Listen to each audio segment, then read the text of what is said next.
You are listening to Claret and Blue, an Aston Villa podcast brought to you by Birmingham Live. Hello and welcome back to the Claret and Blue podcast. We're just a few days away now from the return of Premier League football. We don't have many days left, do we, Pat? Nice to speak to you. We have Pat Rowe today, and we're just going to be talking about the pre-season schedule, a couple of bits and bobs from the Villa Park redevelopment. There was a committee that was speaking about it today, and that's all been ratified, which is good news. And then a couple of bits about transfers as well. So, Pat, how are we today? I am fantastic. I'm on that weird bit of just before Christmas where I don't know what day it is, and I'm just trying to crawling over to Christmas now. 6-day working week. I'm getting through it. Horrible weather, but you know how it is. Excited to get back into the swing of things with Villa, to be honest. It was a nice break watching England. Rare that I say that, to be honest, but I enjoyed it, regardless of the result. And yeah, I'm excited for domestic football to be back now, and especially with Emery, to be honest. You know, going into every fixture now. A few weeks ago after the Fulham game, if it was Gerrard still in charge, you'd be like, oh, returning football and got Liverpool at home.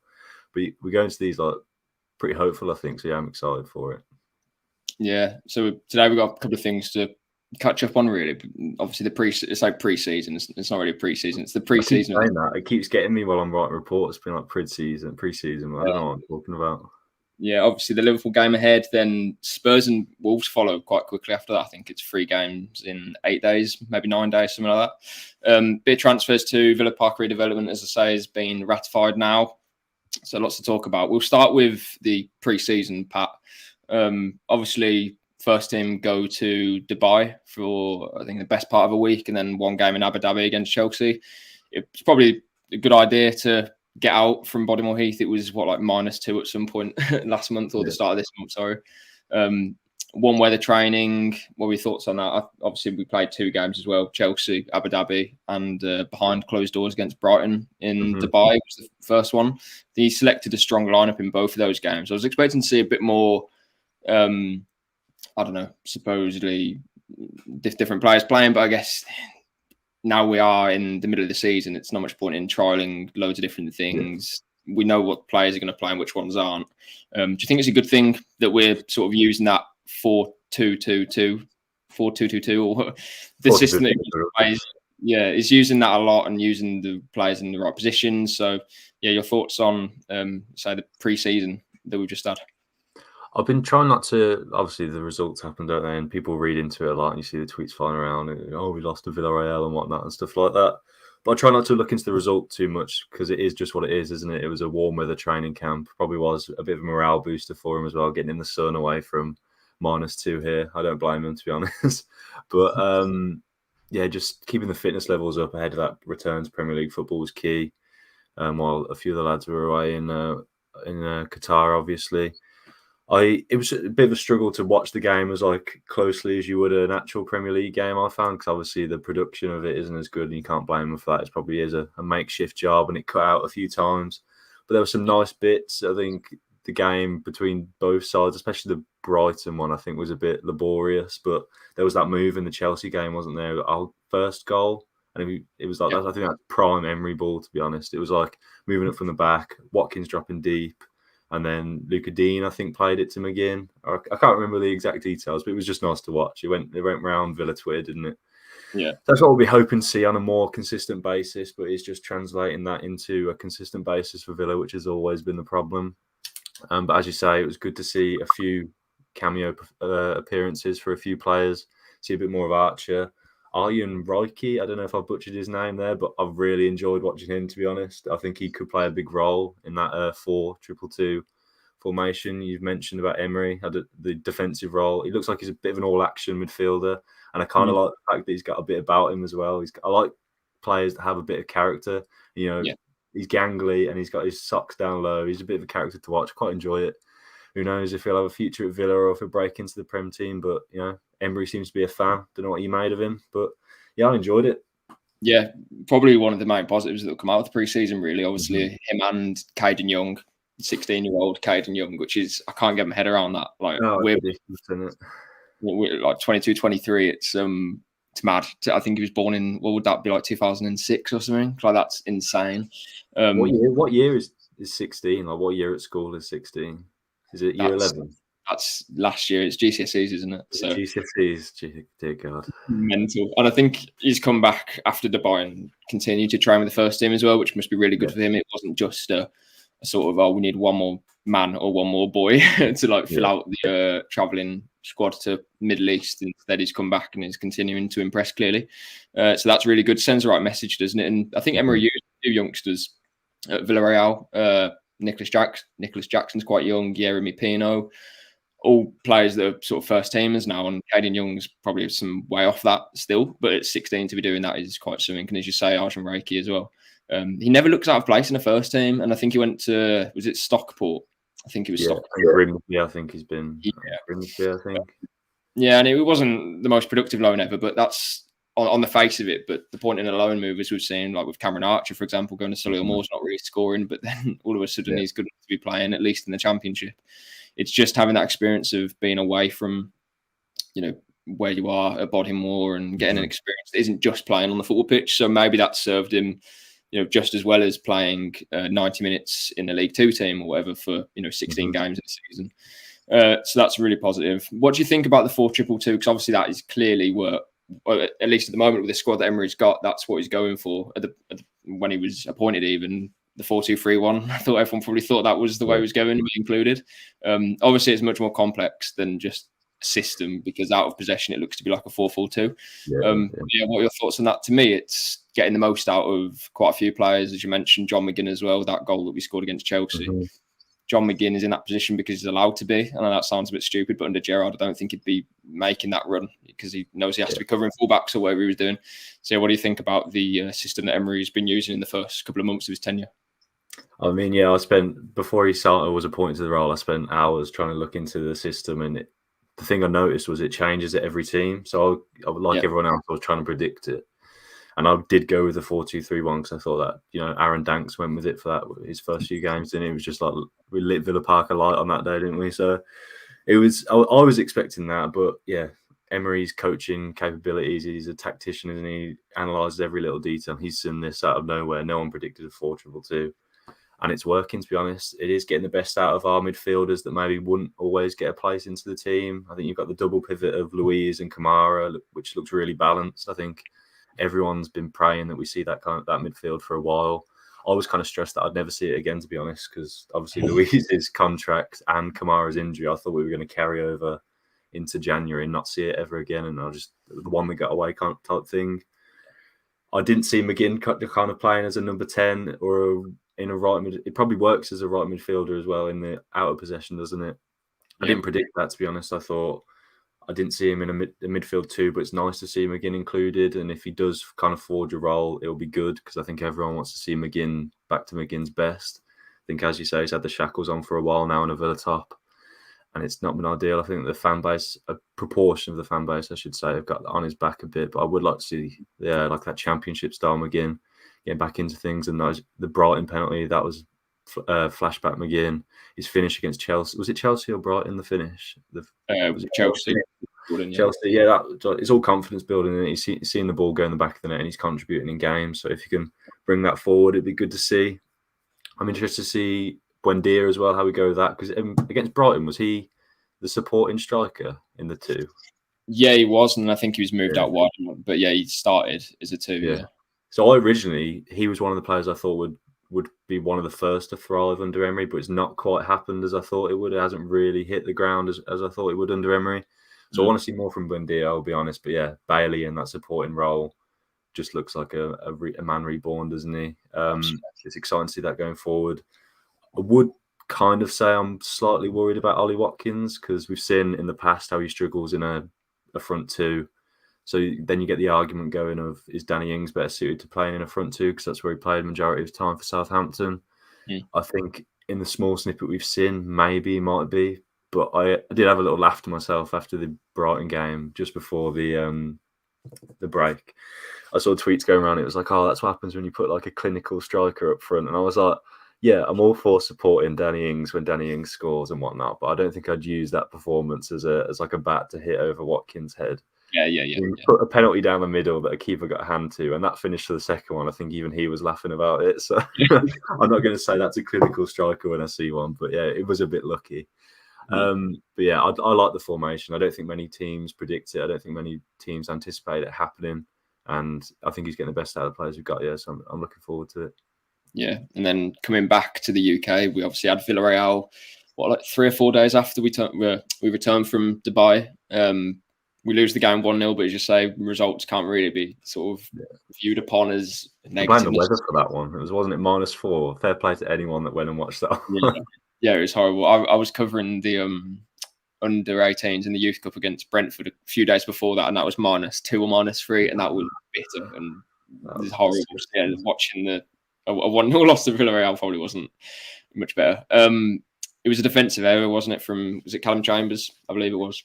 I haven't watched any highlights. I'm going to be honest. I didn't watch the highlights of that. I think I was covering. I can't remember. I think I was covering Stoke or someone, and I just didn't get around to it. Yeah. Well, during the game we played well. I think we hit the post twice. Was there a goal disallowed as well? I believe so. Yeah. But ultimately, we dominated the game. What you want to see at this stage, like in a pre-season, is that style being implemented. And I always said in the summer when we had Gerrard during our actual pre-season in the summer, we'd be winning games and like drawing to Man United or whatever and beating Leeds, beating like Brisbane. But there was no real identity to it. It was exactly what we've been saying since we ended the season. But then this is different. We are trying to see different things. We're trying to see us play out from the back. And yes, we are making a few errors like we did against Brighton in the Premier League. We did it a couple of times with Olsen in the Brighton game, I think, too. Yeah. But I guess it's about getting to transfer windows. Can you identify players who can play that brand of football? And these players aren't going to learn the Emery way unless they actually do it and start straight away. So we're not going to be, going long ball. We're saying not going long ball, but we're not going to be playing out from the back just because it might serve us better in one single game. We're going to be doing it because it's going to get us results over the course of, say, Emery's tenure, whether that's 3 or 4 years. So we need to start doing it. And yes, it's only a friendly, but you do want to see players sort of get to grips with it sooner rather than later. I think for Chambers, it's a bit of a knotty one because you've got Diego Carlos coming back soon, hopefully maybe in February. Obviously, Contra Mings are his competition at the moment too. Jan Bednarek's on loan. So probably wasn't the best audition for him in terms of being reunited back with Emery, having played with him at Arsenal. But the Villarreal game itself, yeah, we played well. And then decided to lose the game. It's a bit of a whatever. But to compete against a very good team that Emery obviously knows a lot about, and they played a strong team. Obviously, we played strong too. And then we play Everton. I think that was last night, wasn't it? Yeah, that was last night. The report came out, didn't it?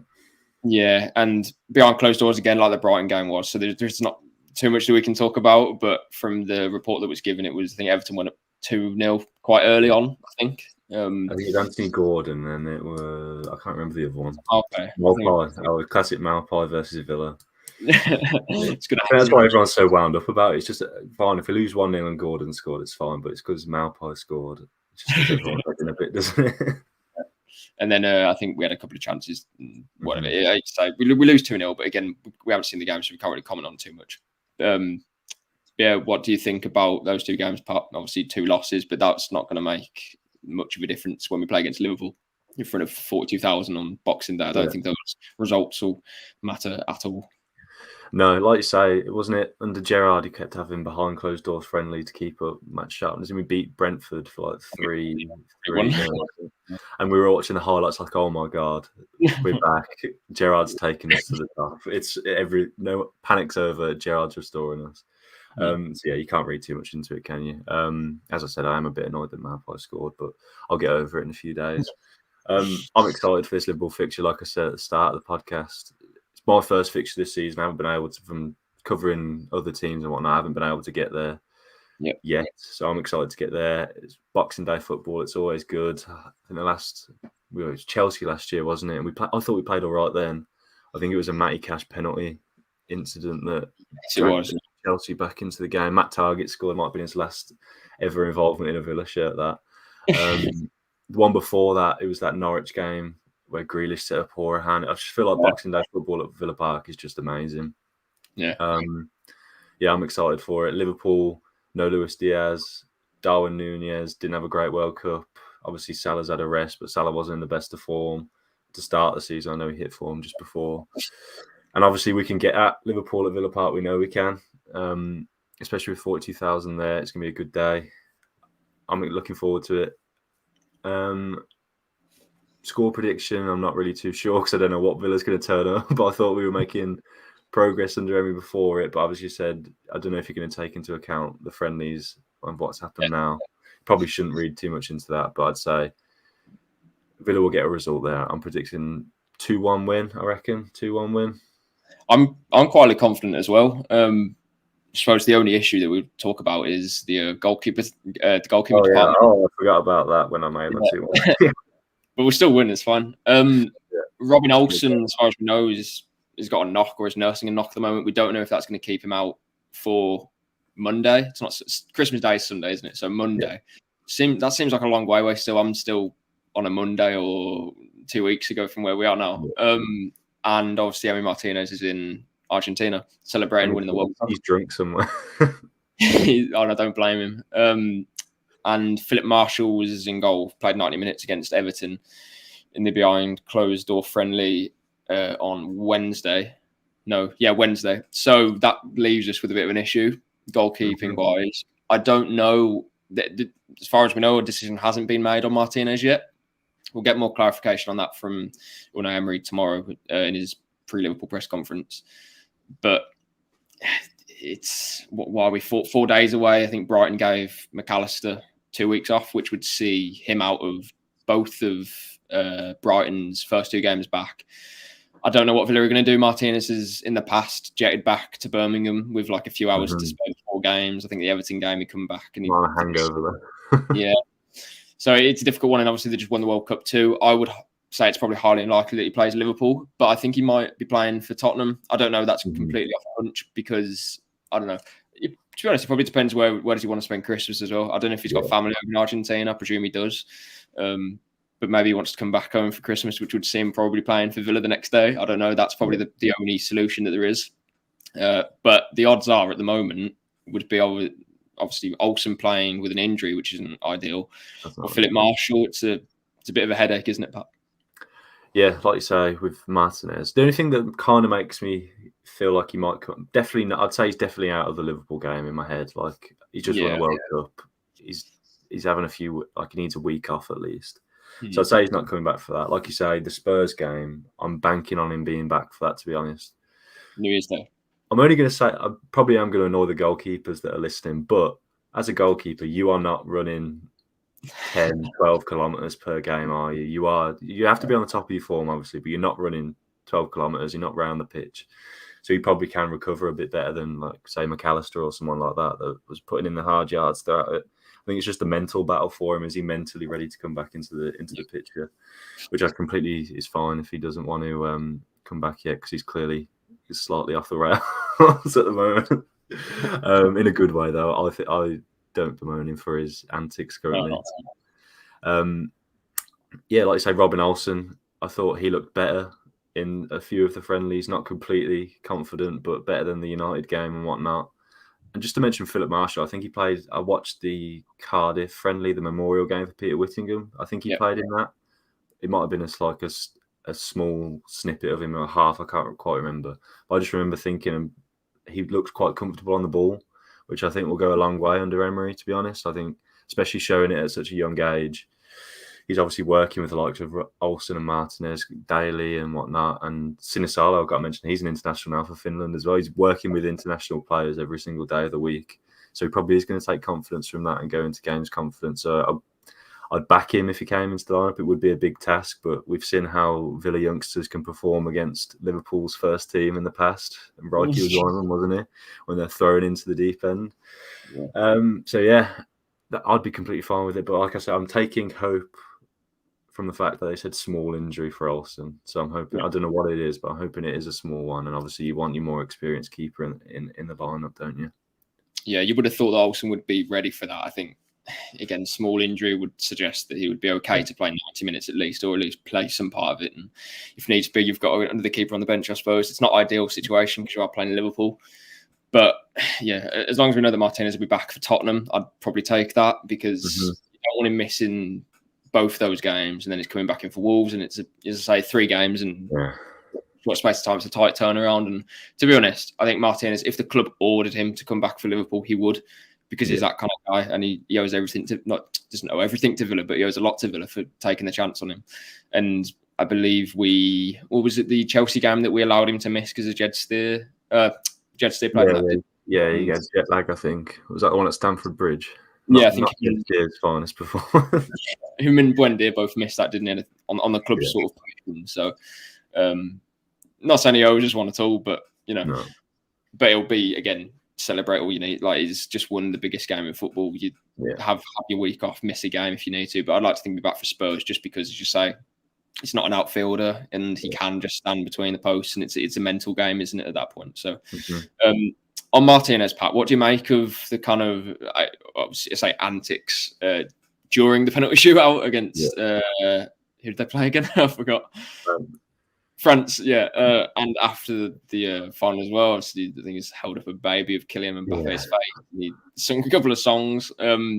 It's quite. We'll focus on the penalty shootout to start, because I think Ian Wright said something like it was he crossed the line or something. Yeah, he went back on it. He originally said it was fine. I think he went back on himself and said it wasn't fine. I'm completely baffled by it. What did he do that was so against the law? I know he threw the ball away once and probably shouted at the players, but he's in the biggest game of his life. What do you expect him to do? If he's going to get an advantage, then do it. I don't know why there was a bit of an uproar about that. I think most people were probably like, oh, whatever, but it's probably the stuff afterwards that most people are probably looking at thinking, oh, you're a bad sportsman or whatever, but come on, he's had a drink. It's maybe he's had a drink. And it's can't confirm if he's had a drink. Yeah, he's won the World Cup. I think people should probably just get off his back. It's not important. This guy was contemplating leaving football 5 years ago at Getafe, and now he's lifting the World Cup, and he's done it for Lionel Messi. Both of the international honours that he's won with Messi have come with him in goal, if that makes sense. So every time Messi looks back on his career and thinks, oh, the Copa American World Cup, every time I've played in those competitions, I've always had world-class strikers, midfielders, defenders near me. What's the difference? It was Martinez. So, fantastic sort of... Well, ever since he joined Villa, Martinez, his career's just done that. So, fair play to him. And I think everyone that's kind of calling him out for bad sportsmanship or whatever, you can have your opinion, but I don't think he cares, to be honest. No, I think he is the type of character that just wouldn't care. Fair play to him. If I had just won the World Cup and helped Messi to get the World Cup, you probably wouldn't see me for 4 weeks. Like you say, I don't think he did anything wrong whatsoever, even a hint of doing anything wrong in the actual penalty shootout. Same against Holland, Netherlands. Yeah, I think that's perfectly reasonable in the game of football. I feel like everything on the football pitch is this type of thing you have to be ready for it. And these players have built their whole careers on being elite in terms of their mentality as well as their ability, and they're just fine with it. If Emi Martinez throwing a ball is why you missed a penalty, you probably shouldn't be taking a penalty. It's going to happen. I'm not here to judge him for the rest of the antics, but I'd probably say I can see where people are coming from when they say cradling a baby with Kylian Mbappe's head on after he's just put 4 past you is probably not the wisest of choices. But I've also seen comments like, oh, that's going to come back to bite him. I don't think it will come back to bite him, because I can't see Villa playing PSG for a good while, and I can't see Emi Martinez leaving Villa anytime soon to go and play people like PSG. So I'm going to put 2 things in a bud there. And France aren't going to beat Aston Villa to win a World Cup. No, I think he's perfectly safe away from Mbappe's. So, I think, it's fine. And he can celebrate as much as he wants. But, I'd probably put a deadline on him getting back into fitness for the 4th of January. I think it's the 4th of January we face Spurs. Wolves, so, get back for that one. Is that Wolves? Wolves, Spurs New Year's Day. Oh, Spurs. It should be back for then. Enjoy your Christmas and then get back on it for a week. Yeah, I think that would make more sense. But we'll get clarification from Mr. Emery tomorrow, and that will all be confirmed. Pat, moving on to the Villa Park redevelopment sort of update, if you will. The Birmingham City Council had a meeting today and have ratified all the plans, which is good news. There was a lot of concerns about the transport, which is still obviously existing, because you need to see concrete proof that the transport has improved. I think the main talking point for them was cars being, obviously, because it's being boosted now to 50,000, eventually hopefully to 60,000 capacity. It's the traffic and all the car spaces as well. Obviously, there isn't enough of them around Villa Park at the moment. We sort of have to park right out in Aston and then around Witton. and then you have to get out, and it might take up to an hour to get home. If you live like half an hour away, it's a bit of a jaunt to get in and out of the stadium sometimes. So those things do have to be improved. But it's good news that the council have ratified the new North Stand build and the Villa Live facility as well. Yeah, 100%. That Villa Live, it's going to be like prime box park in the World Cup, isn't it? It looks really good, to be fair. Like you say about that transport, the video they released, Villa released the like CGI one or whatever it is. It just looks a lot more spacious around the ground, like even at the north, like around where the club shop usually is. I think they're just going to demolish a lot of the area and just make it look like a kind of like fan area. Like I go to certain stadiums. I remember going to I think it's the Millennium one in Cardiff. And it's like a village around the place, and like the Olympic Stadium and stuff like that. You want to keep the actual atmosphere and like historic and like look of the actual stadium, but you can modify and bring things into the future around it. And I think they're going to do that. I'm just happy they've straight off the bat mentioned the train station, because when you lose 3-0 or whatever, and you're walking down that alleyway to the station, and you turn left and see that line going down the whole of Litchfield Road, it does make you want to cry just into your hands a little bit. So I'm happy that they're trying to address the issue. I don't know what the statement was pretty brief. They're just saying they're looking into it, so they don't really want to comment on everything yet. But I'm hoping some details emerge. I think they said spring 2023 is when they're going to start, and it should be between 18 and 24 months for it to be concluded. So it's exciting times nonetheless, yeah. It goes with the vision of the club. Hopefully the on-pitch performances up until that point and throughout the construction of the stadium keep up with the vision of the club. That's the worry for some fans, I think. Yeah. We're talking the talk. It's time to walk the walk, and I think Unai Emery is the right guy to do that, to be fair. So yeah, it's hopeful. It's looking good. Yeah, definitely good news. The final item on our agenda, I suppose, is transfers. We're only a few days away from the window. Now it's crazy, really. Like, it feels like we're only... I don't know where this year's gone anyway, but to only be, what are we, like a week or so away from the January window opening, it's crazy. So Villa have probably already mapped out their plans. I would have presumed in this 6-week break, probably, that helps too.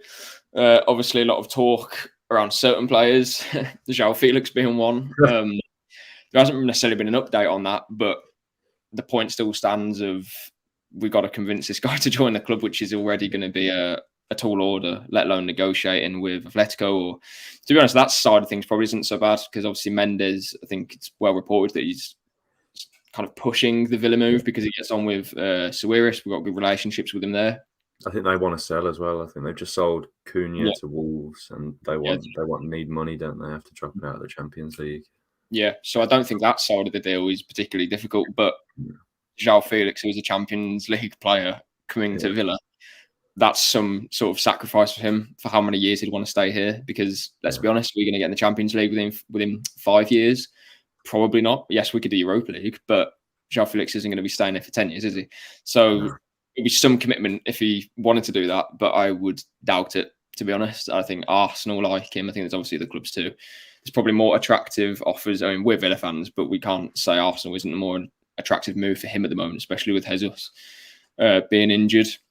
Marcus Thuram, Nicholas Jackson, other attackers that have been linked as well. Pat, obviously that seems to be the position that we're looking at. Is there other positions, or do you want to speak about that position in particular, or is there any other positions that you think Emery needs to look at next month? I did a piece on it the other day, and I said like 4 deals I think Villa should complete, and one of them just get Ashley Young extended. Just off the bat, I said that. I also mentioned maybe a reserve keeper. This isn't a dig at Robin Olsen, but it just does seem like he's under the cosh a bit when Emery asks him to play out from the back.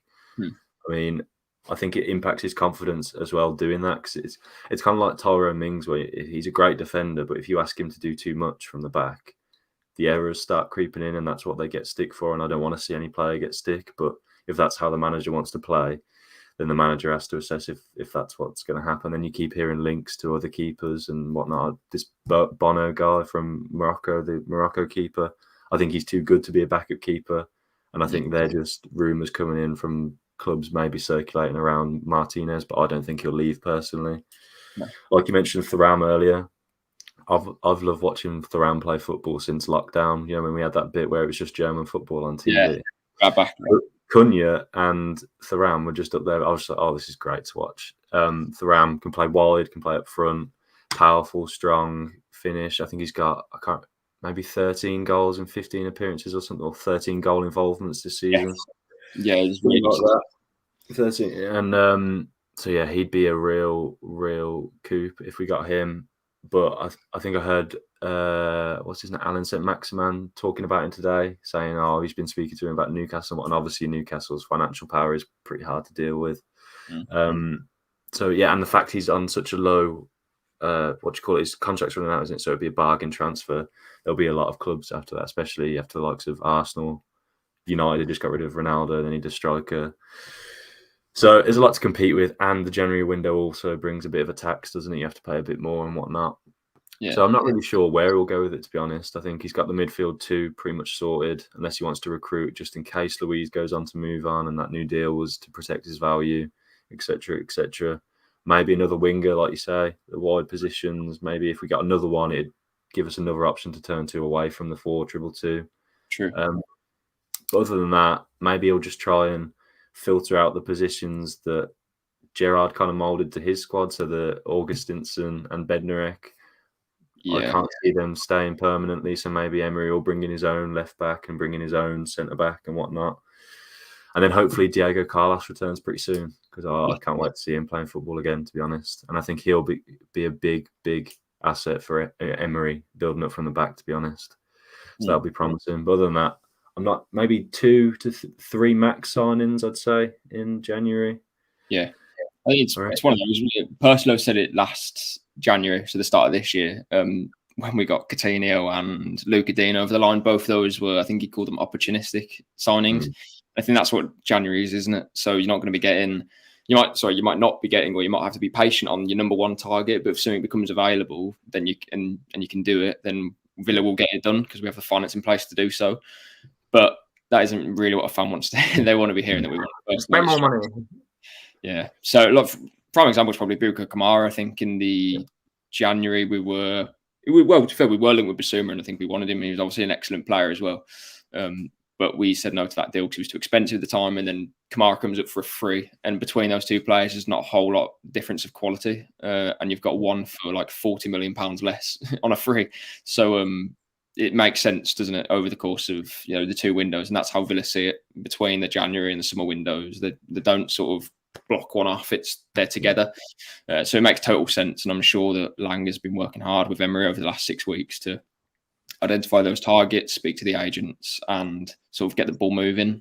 Get the ball rolling. On those deals. January window should be an exciting one. We'll see what gets done. But that's all we have time for today. Villa are back in action on Monday, Boxing Day. Then tight turnaround for Spurs on New Year's Day. Then Wolves on January the 4th. That'll be a very cold night at Villa Park. You can really tell that. Pat, thanks for joining me today and recapping the last few weeks of the hectic life in Villa. And for the viewers as well, thanks for watching this episode. And we'll be back for probably a Liverpool reaction. Will be the next video. And we'll catch you then. So if we don't see you before, have a Merry Christmas and up the Villa. Up the Villa. Thank you for listening to Claret and Blue, an Aston Villa podcast. If you enjoyed today's episode, then please do let us know. We love hearing your thoughts and comments. We'll be back soon with another episode, but until then, up the Villa.